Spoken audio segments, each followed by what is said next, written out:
Good afternoon, people. It's Melanie Sobocinski. So I am going to talk to you today about the last diet that you will ever need to go on. Because we all know that changing what you eat can improve your life, right? It can make you feel better, give you more energy, improve your health, right? And it can help you overcome some major health issues. But it's when it's in that form of a diet that you may, hey Lauren, that you may not see the results. You may not see the lasting change because, I hate diets. The guilt, the restriction, the vicious cycle over and over again, like maybe this one will work. Maybe this diet's going to work. And then we get pissed at ourselves because we fall off the wagon for a day and then we just go dive off into the deep end. So here's the last diet you are ever going to need to go on, okay? We need to start looking at things that we eat and look at ourselves in a more mindful way, coming from a place of love. You need to look at what you're putting in your body, not as a diet, but as caring for yourself and putting your health first. I go over this in my Balance 360 program with my one-on-one coaching. Sometimes we dive deeper into that. But what this diet is, are you ready? You ready?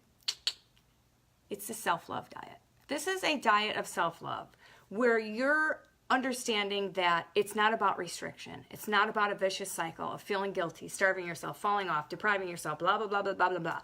It's you understanding how to nourish your body with quality food and loving yourself right where you're at.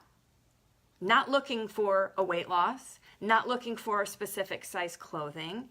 It's finding that balance and being okay with having that occasional piece of cake without shaming yourself. Because when you do it, when you approach it that way, you're not going to dive into that whole cake. I can promise you. I don't diet anymore. I don't measure anymore. It's stupid. It sucks. It did not work for me. And majority of my clients have that same issue. Somehow birds of a feather flock together. I don't eat that way anymore. Self-love.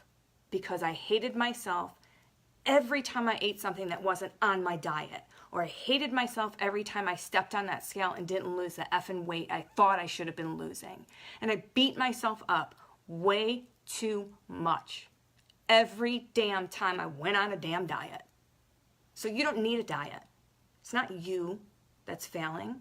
It's the diet. It's the restriction. Then we hate ourselves. So the self-love diet is the last diet you're ever going to go on. Like I said, you're eating mindfully. It's letting go of that expectation of if I eat exactly within these 4 perimeter walls, I'm going to see these results. And if I don't, I've failed and I suck. Stop that right now. When you start to be more mindful and you look at it coming from a place of love, and maybe this sounds crazy to all the people who weigh, measure, and if that works for you, cool. Look, not everything works for everybody, and not everybody can go the same approach with dieting. You just can't, okay? And if you've been on the same diet from when you were whatever age, when you started your first diet, till you're now, please contact me. If you've never had to change a thing or never been frustrated or never hated yourself or never fell off the wagon, please contact me. I want to know what diet that is. Because to me, when you can come from a place of love with how you're eating and having grace with yourself and eating mindfully where you're not having distractions, right? You're not rushing through how you're eating. You're not, I have to eat this now because in another 4 hours I'm going to have to eat again. And if I don't fit this, I suck and I fell off. And no, it's about giving your body what it needs. It's about giving your body quality food. Because we get to this point where we start to hate everything about the word diet, everything about the new fad diet. But it worked for Jenny, so it should work for Susie. Not always. It's yes, Anne, but we're not failing. You are not failing. That diet is set up to fail you. It seriously is, okay? They're too restricting, for me at least, and for a majority, like I said, of my clients. So it leads to emotional eating. It leads to eating more. That's not self-love. That is not self-love at all. So we have to let go of the perfection. You have to be flexible. You have to know that falling off the wagon is not really falling off the wagon. So you had a day that you ate a little bit too much. Tomorrow's another day. Don't beat yourself up. You were at a birthday party, you enjoyed yourself. You didn't restrict yourself. When you get in that frame of mind, you're not diving headfirst into Oreos. That's not what I'm talking about by being mindful and allowing yourself to have this, that, or the other. That's so not what I'm talking about. So please don't take it that way. It's knowing what your body needs and giving it what it needs and not depriving it. Like, oh, just just go here for just 1 second, and have you ever said, it's after 8 p.m., I'm hungry, oh, but I can't eat because it's after 8, or I just finished eating and, this is how much I was allotted for this meal, 110 calories, and I'm starving, but I can't eat for another 4 hours because if I do, then I'm going off my diet. Or this time it's going to work. I know it's going to work this time. Or maybe you're at the point where you're like, nothing works. What is it going to take? What diet will work for me? I don't know. I don't have that answer, but it's not a diet. I can tell you that. So letting go of that perfection or those thoughts of it has to be this way or I suck. Check your feelings. Like, how do you feel when you're eating these foods? Just like Anne said, that sometimes when we're restricting ourselves, then it causes us to eat more. And then we have this vicious cycle that we're frustrated. How would it be if you were able to eat and you felt satisfied and you felt okay with what you ate and you knew that it was doing you good and you weren't overeating? And then as a side effect, you're seeing weight loss. Self-love diet, sorry. And the last thing I'm going to say is, by all means, please be kind to yourself and have patience. Give yourself the grace, because the hating, the body shaming, the loss of self-respect that we have and go through and the eating disorders and the binge eating and the emotional eating that sometimes come along with these things for people, not worth it. It is not worth it. So be kind to yourself and understand that the reason why your body's craving this is maybe because you're restricting it on this end. And when you give it what it needs in the middle, it doesn't fly off the handle anymore.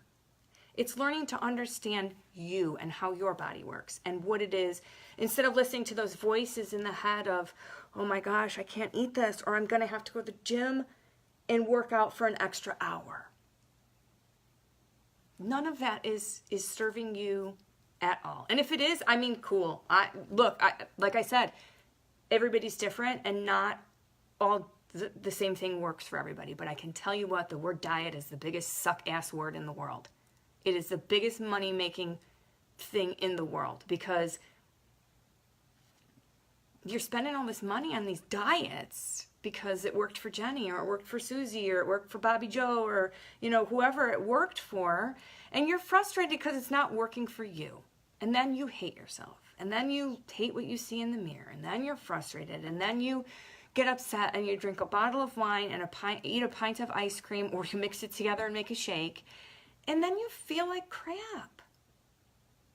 Is that worth it to you? Is that kind of diet worth it to you? There's no self-love involved in that. None whatsoever. So the last diet that you will ever need to go on is what I call the self-love diet. And I would be more than willing to speak more with you about it, because I know some people are like, what the heck? That's just silly mumbo jumbo. I mean, maybe none of this resonates with you. Maybe you've never been in this position. Maybe you've never had a negative thought about food, or restricted yourself, or went on an emotional eating binge, or ate in the middle of the night and had your family wake up and ask where everything went. Maybe you've never gone through that. And cool, I love it if you haven't. But so many people have. And so many people are stuck. And they're grasping at straws looking for the right diet, when it's not a diet that you need. It's understanding what's going on inside of you, in here and in here. To me, that is the most important thing in the world, because I've seen so many people and worked with so many people that have gone down this path.